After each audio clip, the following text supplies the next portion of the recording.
What would you say was the biggest factor in getting to where you are now? So I would say just a ton of reps during a very short period of time.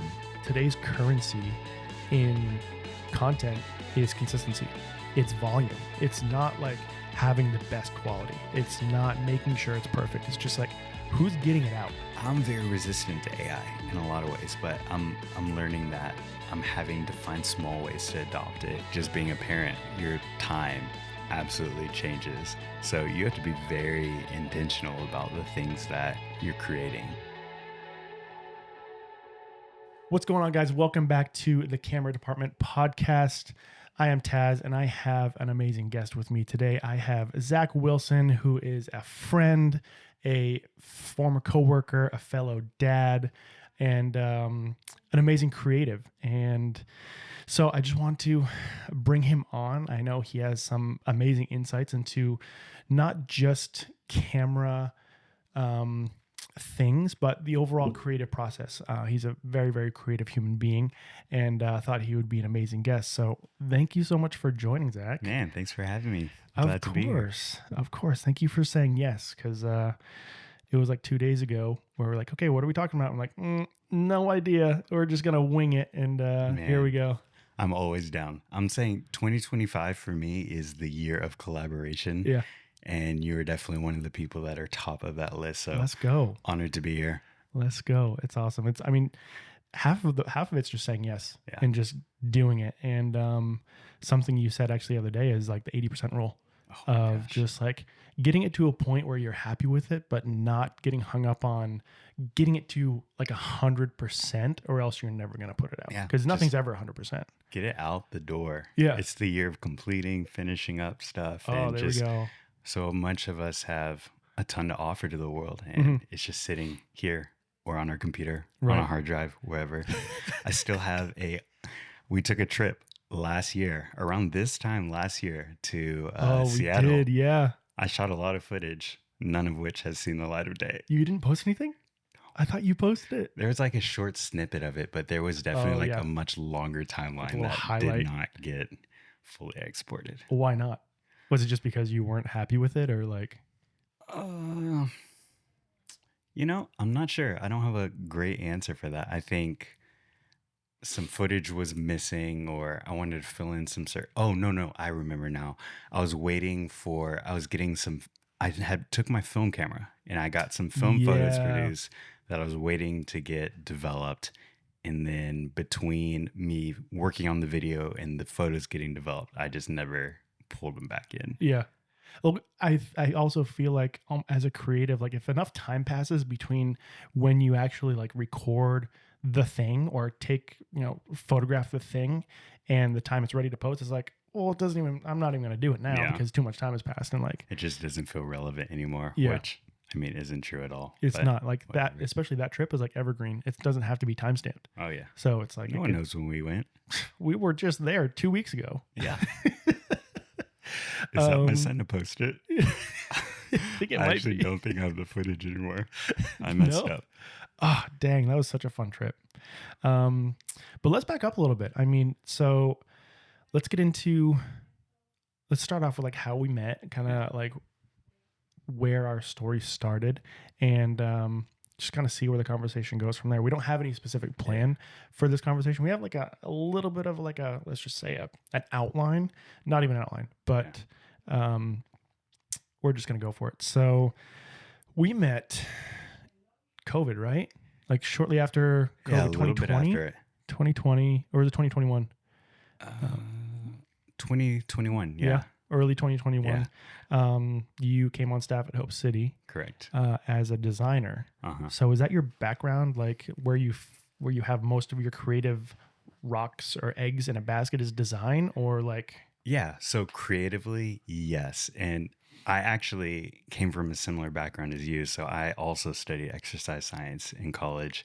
Wow. Eventually shifted towards more of the sports business side because I was having some issues with the physics class and whatever. It's a lot. But creatively, in my previous job, I was creating content to help support what we were doing. And they were just like, hey, we should start an Instagram page. You want to run it? And I was like, yeah, sure. And what I was was your like, previous job? I was working for an organization called Athletes in Action. So Mm. we were doing ministry with D1 athletes all over Houston area. Oh, cool. Just And you were discipleship. creating content for that. Mhm. So they're like, hey, you want to start an Instagram? And I was like, yeah, sure. And I was like, I should probably learn how to do graphic design. Yeah. And, I've had different creative stuff growing up, whether that was music or whatever. And design was that thing that really sparked that interest in me, kind of like music did when I was younger, and really drew me in. So that is kind of initially what was the gateway, me getting to Hope City and being on the creative team there. Yeah. But over time, and we can get more into this, it's really shifted, especially in the film world and all that. Yeah. But funny story, I actually remember not the exact moment that I met you, but I remember a defining moment when I was meeting you. Oh no. And I'm gonna pull this down a little bit. no, it's nothing against you. It's actually more embarrassing for me to share this. But usually I don't remember the first interactions that I have with a lot of people. Yeah. But if you recall, do you remember the team? It was not a team outing, but like the what do we call it? Not a creative night. Was it creative night? No, it was essentially a team offsite. That's what it was. Oh. So we were at this team offsite, and we were just kind of, I was very new to the team. Where was it? It was at Brad and Paige's house. Oh, okay. I didn't know anyone on the team like at all. I've been on I was working half a day with you guys for maybe a week at this point. Right. So what, in total, like 20-ish hours? Yeah.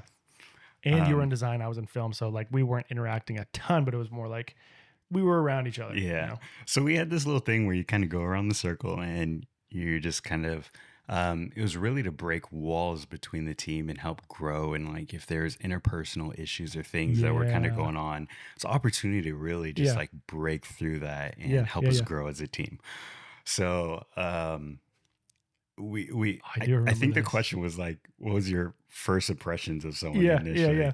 And we're like going around the circle, talking about everyone. And when it gets to Taz and what I have to say about Taz, and I was like, you can kind of be a little intimidating because you're just like a bigger dude and blah, blah, blah.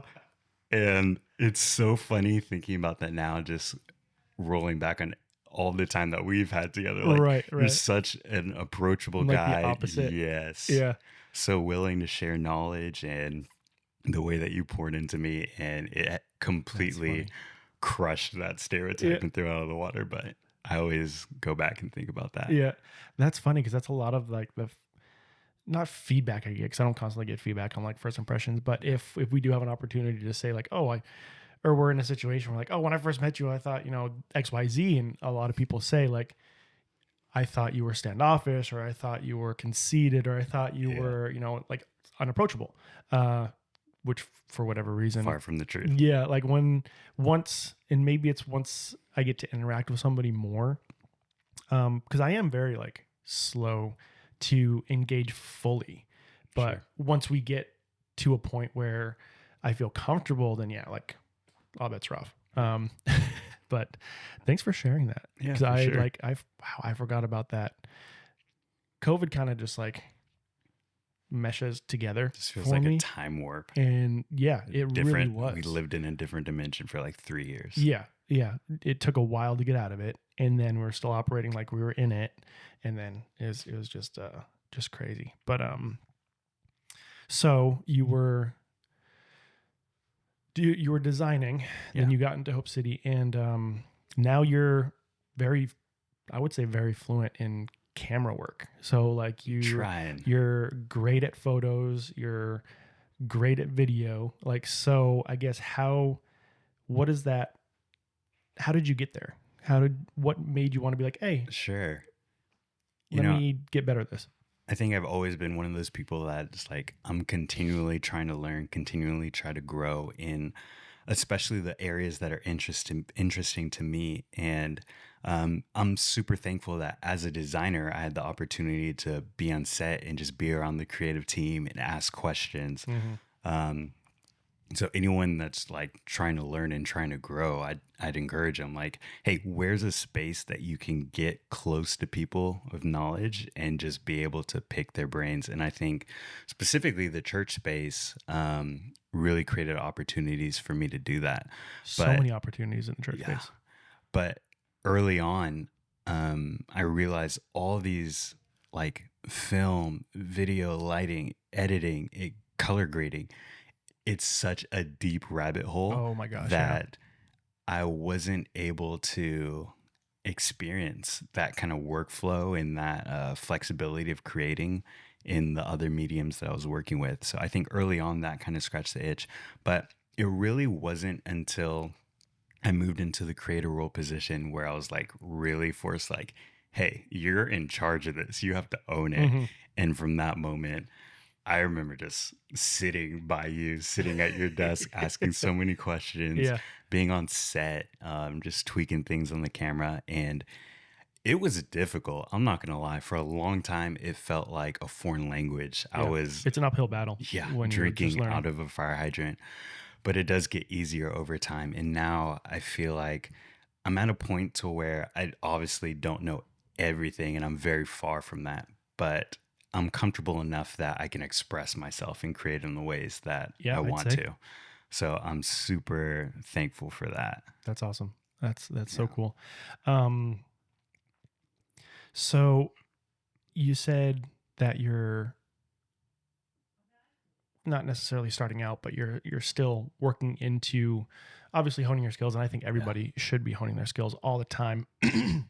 So since you're kind of in that now, and you're kind of past that initial hump of learning the basics, and you Mhm. you can definitely hold your own with a camera, and some of the Thank stuff you. you produce is just like I look at it and like that's incredible. So what would you say to like yourself a year ago, some advice like when you're like drinking out of the fire hydrant, like I don't know if I could do this. Yeah, Looking back, like what would you say to somebody just starting out, and in terms of how to take it to the next level? for sure. By far, the number one thing is just keep going. Mm-hmm. Commit yourself to, like I said earlier, position yourself around other people in the field that you can learn from. There's so many great resources online, YouTube, Mm-hmm. university, like continue to watch videos, continue to learn because there's so much going on there. But the most important for me is consistently continue to create. Makes time for that. Mm-hmm. Open up your schedule. Yeah. So I think last year I started creating at the beginning of the year and then it kind of fell off for quite a long time, but I'm picking that up again. And I feel like in these, just even in this last week, like I'm able to learn some of the things that I want, but also I'm learning the things that really interest me and how to specifically chase and knock down those walls. Mm-hmm. So earlier, I had last year, I don't think I had a good idea of the content that I wanted to create. Yeah. And now I've landed there. Like I'm full blown going into the running space. Yeah. Running has always been something that's been very interesting to me. Zach's a crazy athlete, by the way. He's insane. Like this dude did an Ironman. What was that? 2 years ago? No? Yeah, 2022. 2022. He did an Ironman, and he's just so athletic. So just wanted to like give a little context of that. So you want to appreciate get it. into the running space. What part of the running space have you found like you're gonna settle into? Or I mean that can change, Yeah. obviously. But like right now, where do you find like you're wanting to create? For sure. I think so many people have a negative view of running. And I feel like I attribute it back to a lot of our childhood experiences. Sure. Like when you go run, you're sprinting, it's painful, you're sucking it's for miserable. air, and Doing you're that out of mile breath. once a year in gym class was like, Yeah, it's such a painful thing. But I think as you grow into adulthood, like running isn't like that. Like it's not about going fast all the time.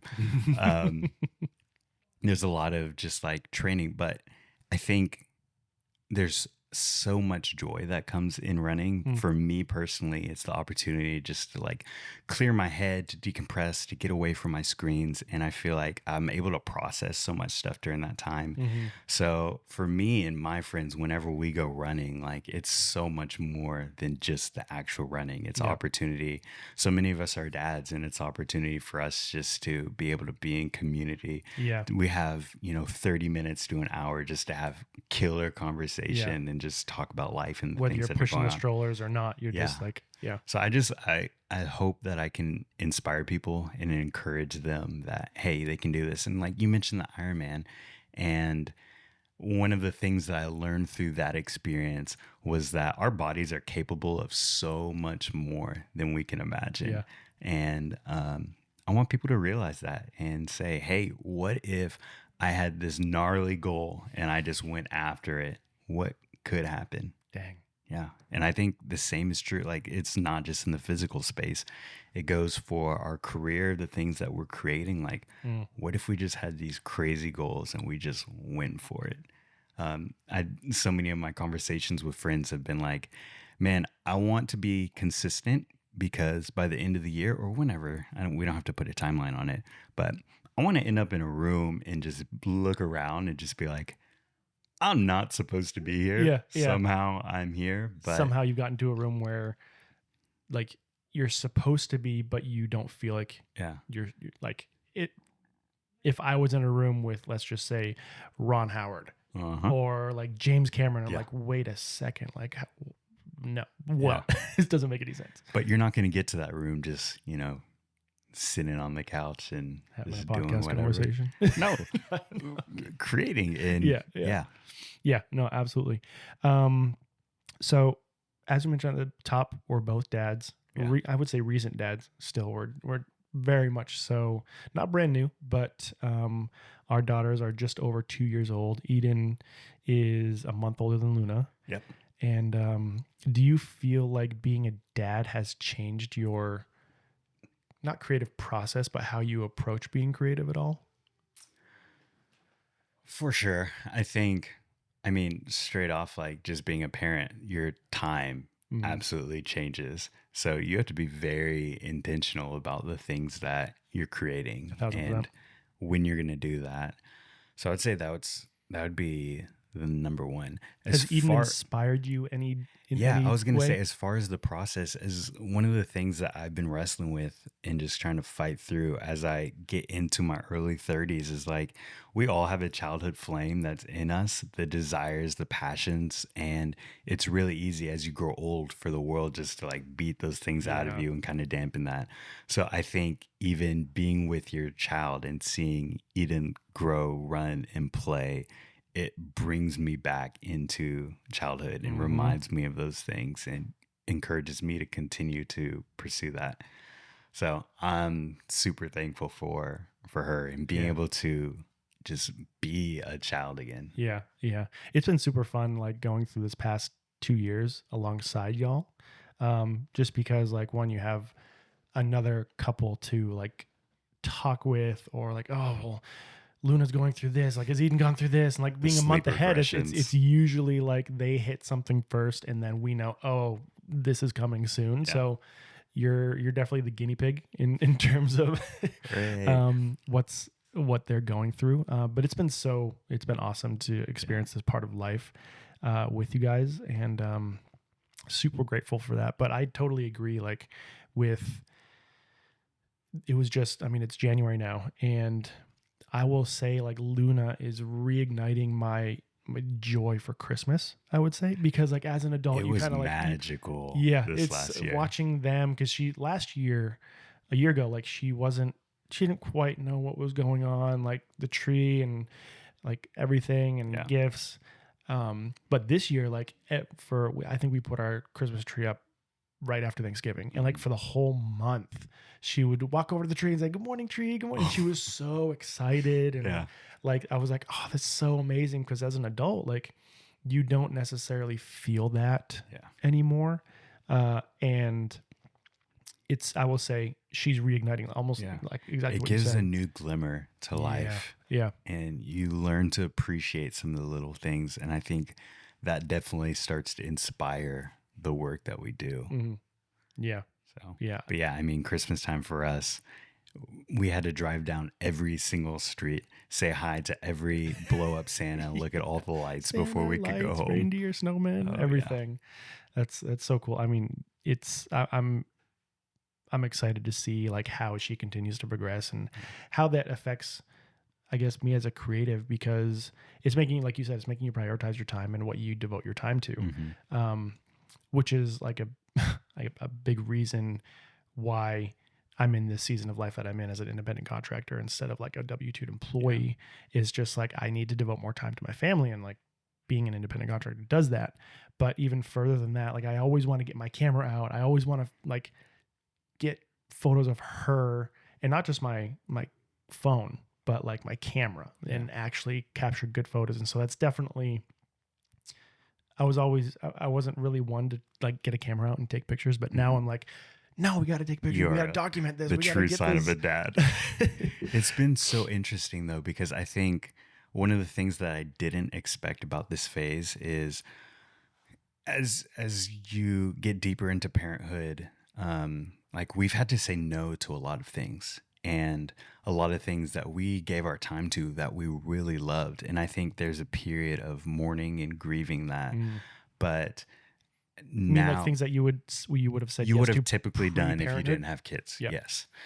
But now as a father, things are slower in a different way. And I found that it's given me more time to think about the things that are actually important to me. Mm-hmm. And I feel like I'm surprisingly able to I'm more efficiently able to chase the things that really matter to me now than prior to a kid. Which is so weird, because I 'cause, think like, before you had all these different opportunities and you're like, yeah, I have time. I'll do this. I'll do that. But now Yeah. it's like, hey, this is the one thing that's important to me. I'm going to chase after this Yeah. rather than, which has been difficult for me because we talked about like I came into the space as a designer and now I'm like hardly ever actually touching design stuff. And I'm like, film has captured me and I'm running in that direction. Yeah, literally So running. yeah. So not something that I would have ever anticipated. Mm-hmm. Wow, that's so interesting. I guess the more things change, the more they stay the same.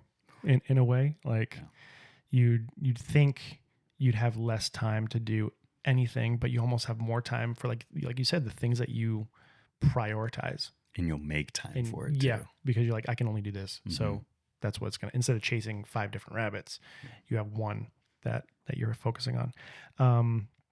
So I would say, I mean, when did you really start getting a camera in your hands more? It was when you stepped in the creative director role at Hope City, right? Because you had to, you were forced to. So the skits, the talking heads, the kind of bigger cinematic pieces, like at the movies, things like that. Yeah. And at that point, I started asking you a lot of questions because I was like, okay, I want to get because I didn't own a camera at that point, but I knew that was going to be my next purchase. Yeah. So ended up after a lot of kind of back and forth landing on the Sony A7 IV. Yeah. Just because I was like, okay, I only have so much money and I want something that I can shoot photography with, but also get really clean video. So landed there, and that opened the door obviously to start just kind of creating on my own, dilly-daddling around. But I wouldn't say it was actually until recently that I've been like really putting it to work. I mean, there were some opportunities all throughout last year to shoot some content for just like contract work and things like that. Right. But now I feel like I'm starting to push it a little more. Yeah. What would you say was the biggest factor in getting to where you are now in terms of your level of skill?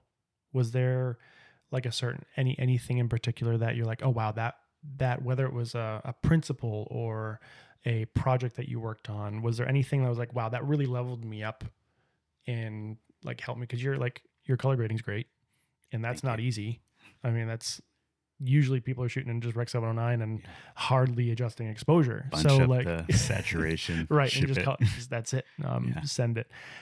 So was there anything that inspired you? Did you see anything, or is it, was it just over time that it happened? Can you? Yeah, I think it's a mix of a few things. I think first off is just being surrounded by a lot of incredible creatives and just watching them create has really pushed me to say like, okay, I gotta level up. Yeah. That would be the first one. I think also you talked about in one of your previous podcasts about your time during COVID and how in those 6 months, or I don't remember how long the months it was, Yeah. but you were able to learn and grow so much more than, the previous X amount of years. Yeah. I would say it was very similar to that because coming closer to the end of my time at the church, one of the things that was really important to me was making sure that they were set up for after my departure. So having all the assets, videos, and things that they needed. So I was exporting a ton of stuff in those last few months, Right. and it was just a grind. But those reps of just being Yeah. able to practice really made a huge difference because that's where beating your head against the wall with color grading Yeah. and just trying to tune that in.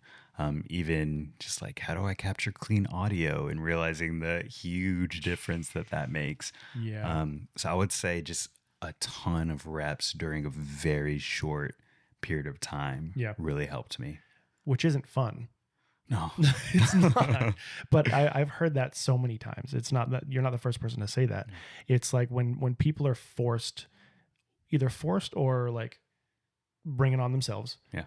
To do a lot in a little amount of time. That's when you see that exponential growth. And a lot of people are afraid to get under the weight of either having to do a lot of work because somebody's telling you to, or just deciding like, let's go. We're going to do this and it's going to suck and I'm going to fail and I'm going to put out some stuff that's really bad. But the fire, it is going to refine you. Yeah, it totally does. And you get to the other side of that knowingly or unknowingly, because you don't really know when that's over until you're maybe a year out and you're like, oh, wow, that was rough. Yeah.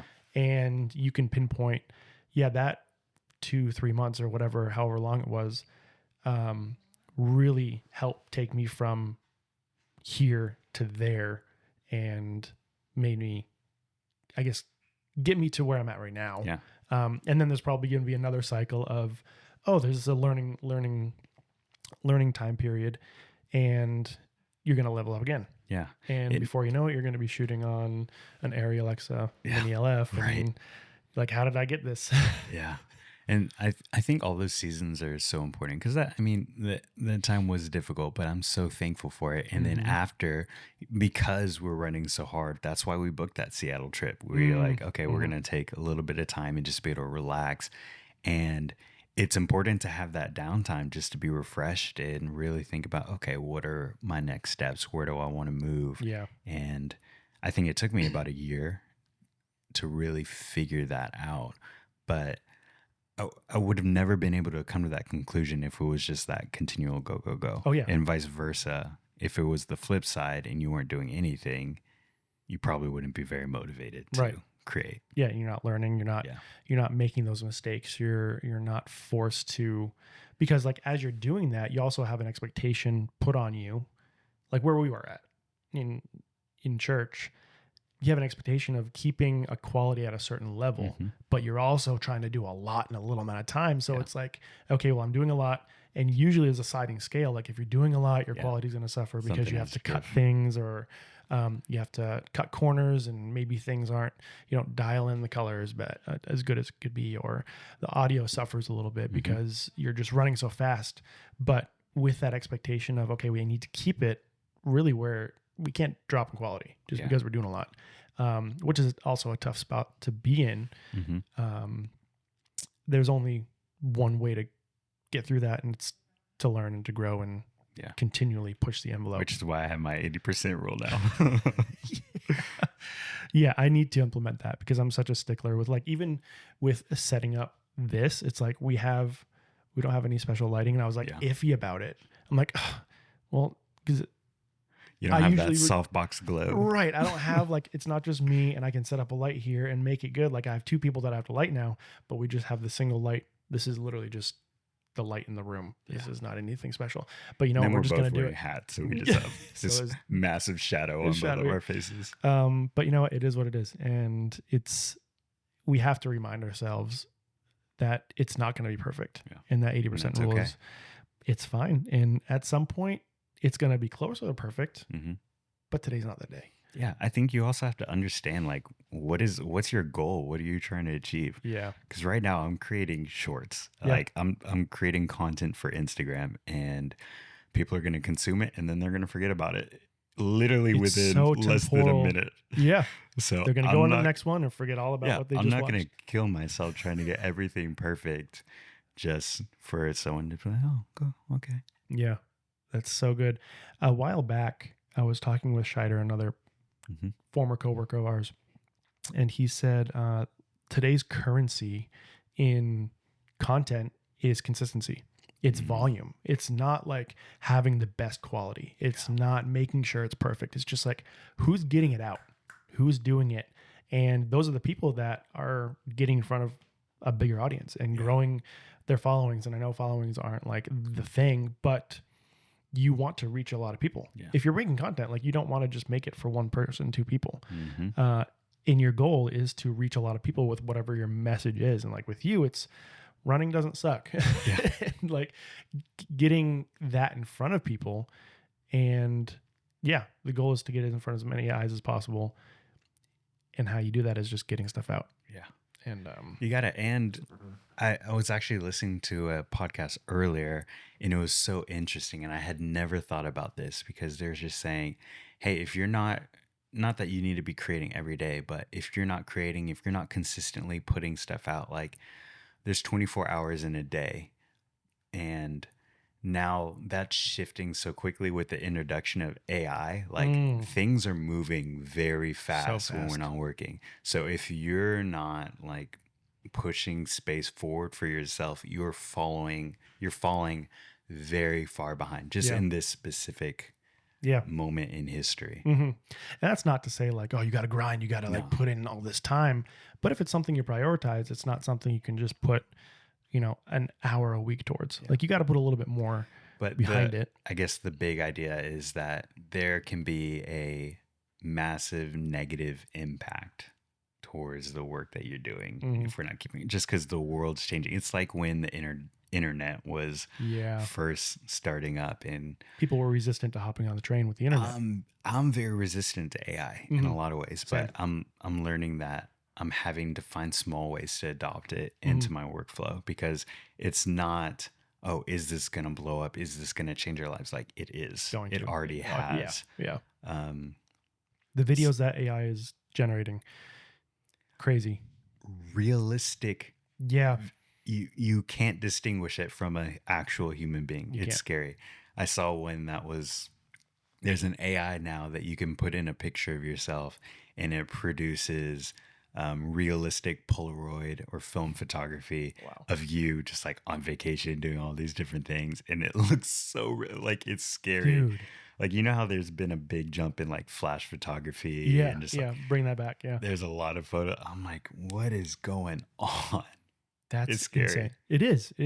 It's scary in a way where like you don't, it's hard to distinguish what's real and what's fake. Yeah. And in today's political landscape, who's to say that somebody creates a video of Biden or Trump or somebody saying something that they didn't really say, and who, like, the media jumps on stuff really, really fast. Yeah.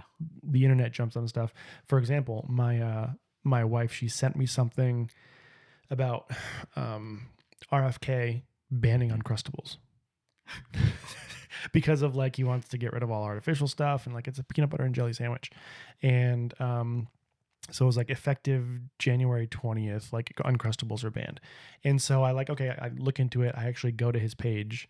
It was a tweet or an X. I don't even know what they call it anymore. It was on X. And so I went to his page. It wasn't there, but it was a parody account. And thousands and thousands of comments on this were like, I knew they should be banned, blah, blah, blah, but it's a parody account. And people are jumping on it like it's real. So that's just to say, like, even a parody account on X, where, I mean, their name has to have parody in it, but people just ignore it. And so to go It's a step tough. forward with AI generated images and videos that you don't really need to disclaim, like I think on Instagram or YouTube, you They have the tags option now. to check, like, this is artificially generated or this is whatever, but you don't have to.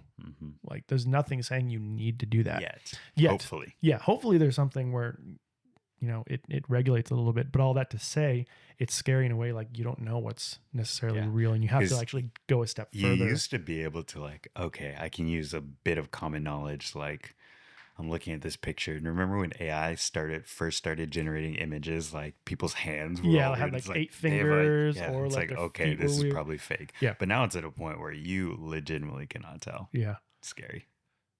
But I also feel like there's like the human side of me that's just like, let's beat the robot. Like, at the end of the day, we don't need them. There's just still something in me that firmly believes, like, there's something about me that's unique and special that a robot will never be able to recreate. For sure. So absolutely, I totally agree. just figuring out how to continue to lean into that. Yeah. And we'll figure this thing out as we go. There's definitely the human element of logic and discernment and decision making, that the emotion that comes into it, where something artificial will never have, probably at the same level Hopefully. as a real human being. So being able to inject emotion or something into a film or a photo, I'm kind of right there with you. Like, yeah, stick it to the robots. Yeah. And, you know, like, we don't need them, but in some ways, like cutting a podcast, like an AI model of cutting back and forth a podcast, that it doesn't necessarily replace the creative process, but it complements it. And because, like, captions are a great example. Things that you will help speed up your overall process and not replace the process. Because who wants to spend 2 hours cutting a podcast when it could necessarily do it in 30 seconds? And then you just go in and make adjustments or whatever. But any other upsides you see to AI in the film space? I think that it can be used to help. One of the hardest challenges, I think specifically, like, color grading was developing my eye. Like, now I can look at something and I'm like, okay, there's a bit too much green, it's sensitive, blah, blah, blah. But that took a while. So now there's tools. I've seen so many where it's just like, okay, I can drop in my raw footage and it's going to grade it for you. But can you prompt it, like, grade it like the Matrix? Yeah. You can, and it'll, like, do it the same, or like a Western, or, you know, dang. You can go any direction that you want. But I think there's ways that we can use it to start fine tuning our eyes.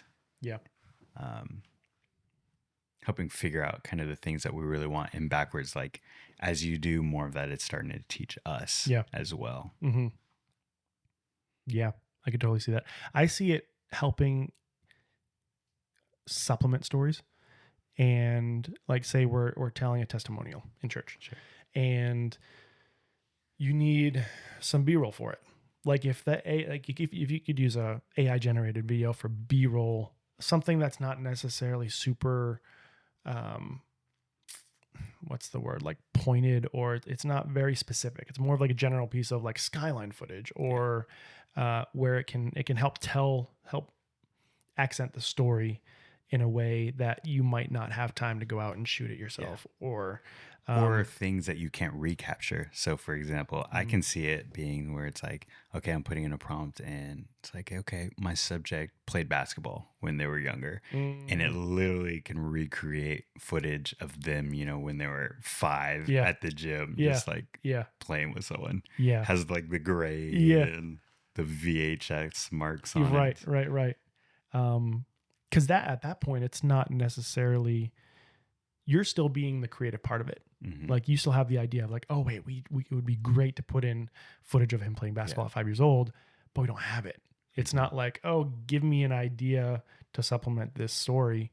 You have the idea. It's just helping Yeah, you because you're along the with creator, that. and Right. it stays a tool. Yeah. I guess. Speaking of the creator, did you see that movie? Yes. I can't remember because there was another really big name movie that came out like probably a week before this, and it must have been around. It wasn't Barbie or Oppenheimer, Mhm. but it was like around that time. Okay. I wish I could remember it, but then I watched The Creator the week after, and Mhm. that first movie was just like, 2 hours, and I'm like, why did I watch this? This was so boring. Yeah. The first 10 minutes of The Creator had me just locked Yeah. in, just Yeah. the emotions, and it just shot beautifully. Yeah. It's like, I this mean, is what incredible. do you think about them shooting that on an FX3? Well, Oh. it was an FX3, right? Yeah, FX3. What does that say about like gear? Oh my gosh. So you did an episode talking about gear. You talked about the Apple effect and new products coming out every year, making us desire the new thing, even though the change in the technology is not huge. It's incremental. The issue with us being trained to do that is new technology is becoming a crutch for us to actually learn the gear that we have. Ooh, that's good. Say it again. New technology coming out is becoming a crutch for us to actually learn and utilize the gear that we actually have. Dang. So I love them shooting on an FX3 because it's obviously like, I don't remember the entire rig because they could have had like a $20,000 lens. Oh on yeah, that I'm thing pretty or sure whatever, they were shooting on some Angenews that are like 90, Yeah. 100K, but still like it's the principle. Yeah. I mean, it's really interesting. Go to a film festival where they have very specific limitations on I've seen YouTube videos of people that buy the cheapest video camera that they can find on Amazon, and Yeah. it ends up being like a little kid camera. Yeah. But they say, how can I make the best thing possible with that? I think the best gear that's available is the gear that's available to you. Yeah. So for them, it forces them to think, how can I get creative with this? So I think one guy in particular, he used that camera and he put it up in a corner of his house, and he used it as surveillance camera essentially, because he's like, I'm not going to get like a high definition crispy shot out of this. Right. And essentially shot like this horror thriller where this camera is just like capturing things that are going on in his home, and just got really creative with the storytelling. And it fits. Yeah. Like you're leaning into the low fineness of a security camera, which are well known or infamous for not having good quality. So someone's gonna break in your house and you're not gonna be able to see a pixel of their face. You can't even zoom in. You can't enlarge it. And please describe this person. You're like, he white, but no, I think he might be Hispanic, but I can't quite tell because he's 6'6", he's 5'4". I don't know. Yeah. No, that's so good. I mean, learning to use the gear that you have, well, is so huge to buy the It next is. best thing. It is. It really is. Unless it's truly warranted. Like you're doing projects that need it. Yeah. And like a drone. A drone is very versatile, and that's going to give you something that I'm not going to be able to achieve that with my camera. No, we are for sure. Something like that, I think it's definitely worth investing in. But upgrading your camera every 2 years is no. Please don't do that. Downgrade your camera. Unless you are growing to the point of needing it.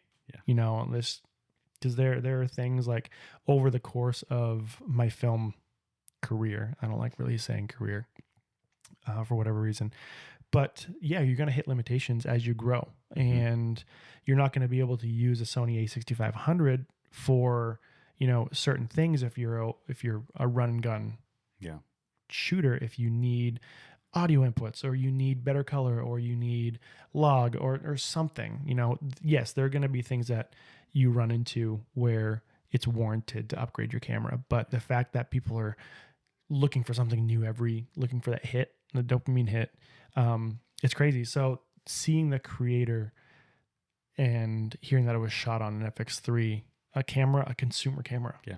I would put in the consumer. It's not even like a $3,000 camera. Yeah, something like that. I think so. But comparing that to an Arri, Alexa Mini LF, that's fully kitted out. You're looking at well over 100. 120K maybe. But you can get it done with, you can get a very, very good product out of something if you know how to use it. Mhm. So, super cool. I don't know exactly where I was going with that, but you said creator. Oh, we're the creator, Yeah. and with AI, and Which is then I asked if ironic because that's like a big part of that storyline. yeah. No, Very absolutely. fitting. What else? Anything else you want to talk about? Where do you see? This is always an interesting topic. Where do you see And then I have social a question content for you afterwards. Okay, Sorry. cool. Where do you see social content going in the next couple of years? Because we saw obviously this huge shift from horizontal video to vertical video to really highly produced video to now I really feel like people are consuming much more relatable lo-fi content. It's Mhm. not always like perfectly shot or perfectly lit. It's just like, yo, let's see like the realness behind. Yeah. Where do you see things going in the next 2, 3, 5 years? I think I'm starting to do my research and get more into the space. So I think it's difficult for me to predict right now, but I think I can say where I'd like it to go. Yeah. I think I'm a big fan of the approach where anyone can kind of grab their phone and create content. I'd hope that we could get to a place to where we're moving towards authentic content, not just relatable, but just being honest. I mean, there's so much smoke and mirrors There and is. just like, I mean, social media is a highlight reel. yeah. So it's like, it's definitely a balance. I think there's a lot of reasons I stayed off social for a long time and didn't want to create for social because it's like, okay, if you're a creator, you need to do X, Y, Z. Yeah. And I hope that we can get to a point where we're breaking that down. And Was it almost like keeping up with the Joneses? Yes.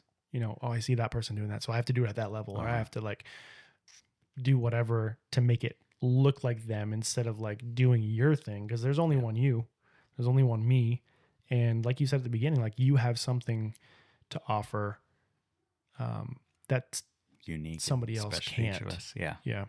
No, absolutely. So yeah, I'd hope we can go into authenticity. That's the right direction. I wonder what it's gonna take to especially get in a there. world specifically because we're talking about AI and where you can't tell truth from untruth.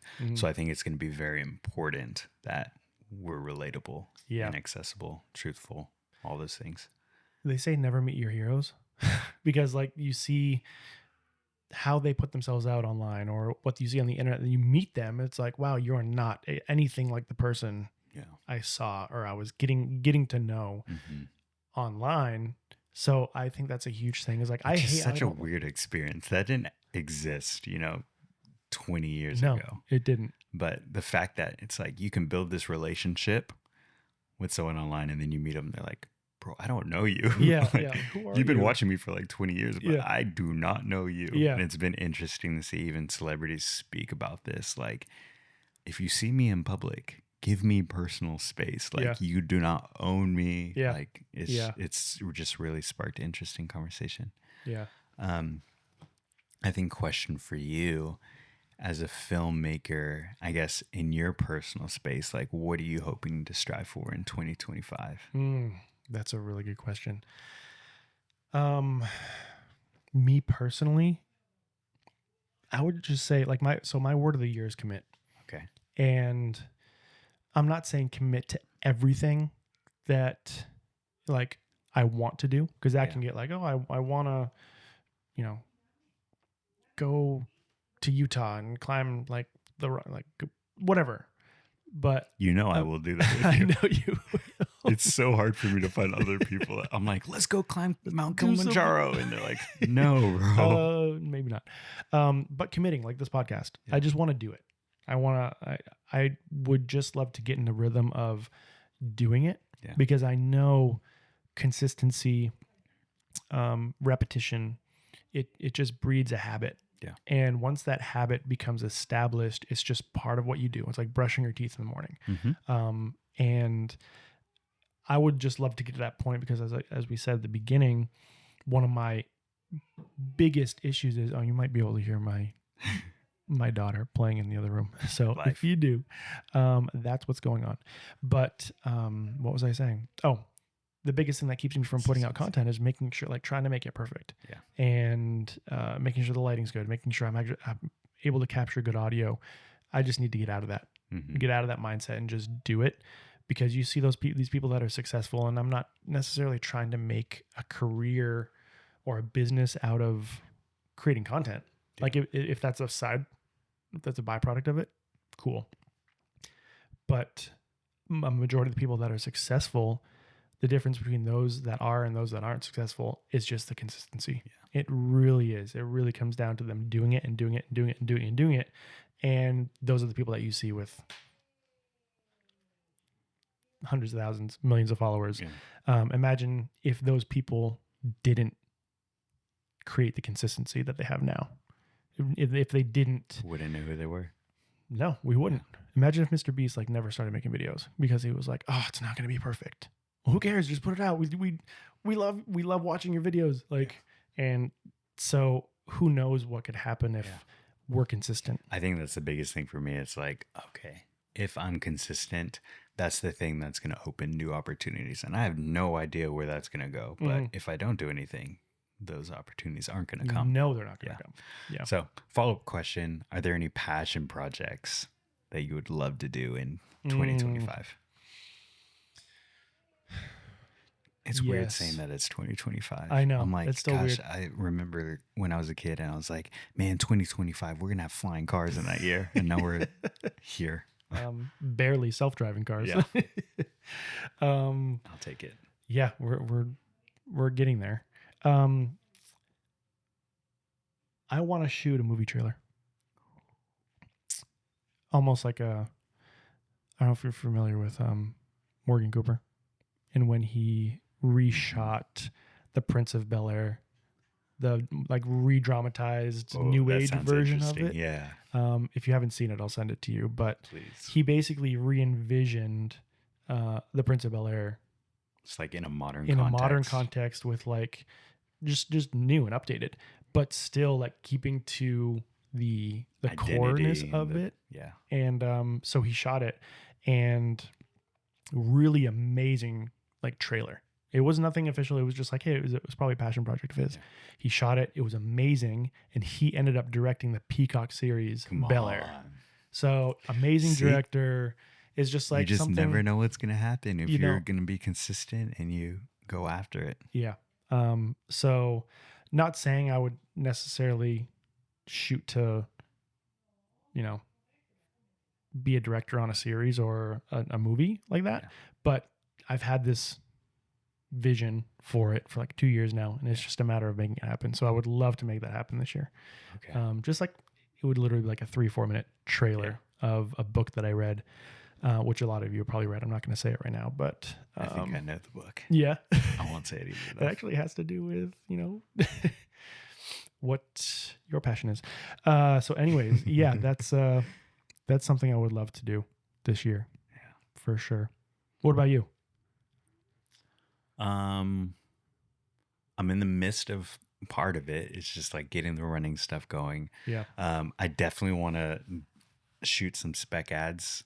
I'd love to start working with brands and just be able to promote in that way. Yeah. But then also similar, doing a short film.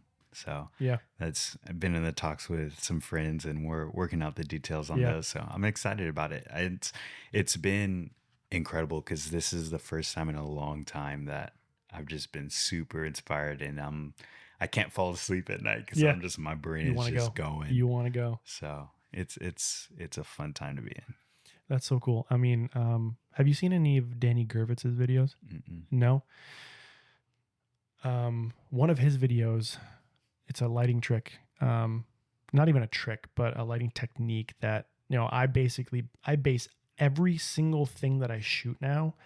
I shoot it based off of what he said in that video. I need to watch this. Yeah, you do. It's basically lighting motivation. It's taking the existing lighting sources in a room and using that as your light to motivate from. Yeah. And that's what makes your lighting invisible, and lighting should be invisible. You shouldn't be able to tell that somebody's lit. It should work in the natural space of the room. So if you have a window there, if you have a light here, if you have a light like right behind me, using those light sources. Yeah. So what I'm going to say is not necessarily about that video, but another video that I watched of his is like how he shot a Nike commercial. And like, how do you get to that point? Like, do you reach out to these brands or whatever, and blah, blah, blah. He was like, no, just do it. Yeah. Just shoot stuff. Shoot it for, if you want to shoot a spec ad for Nike or Brooks or Asics or any other, just shoot it. And just no expectations either. That's ultimately how I believe he ended up getting a gig for Nike, is just like he was shooting stuff, and he was on sets, and he was just grinding. He was doing the thing. I think the things that's been fascinating for me to just understand is some of those massive partnerships are so much closer than we imagine, especially in the digital age. Like, if you want to go do something with Nike, like, it's legitimately within reach. It's possible. Yeah. It's possible. Like now, like with influencer marketing and the way things have gone from like super well polished to more like UGC content, like it can happen for sure. As long as you're a good storyteller, that's really it. You can craft a story. Well, cool, man. I think we're all coming up on an hour, I think. So is there anything else you want to chat about before we get off here, and I'll let you get back to your little girl?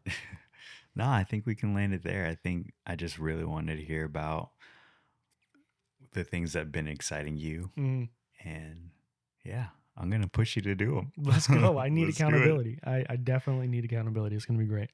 Well, where can people find you? Because I know you're putting out amazing content. Not your address. Don't put your address out there. But like your social platforms, like where would you like people to find you? Yeah, ZJ Wilson 14 on Instagram, and Running with Zach on YouTube. Running with Zach on YouTube. I don't even think I knew that. I literally just set it up yesterday. Okay. Yep. So I don't feel as like a bad friend now. Well, awesome, man. Thanks so much for the time. Thanks for having me.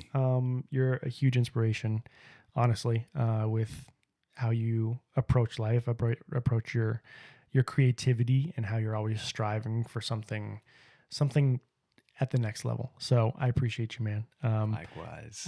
Your friendship, your being a dad with you, like alongside you, a husband, everything. So it's been fun. We're just getting started. We are. It's kind of scary to think that. Getting started. We're just getting started. Well, thanks so much, man. And we'll talk to you soon. Sounds good. See ya.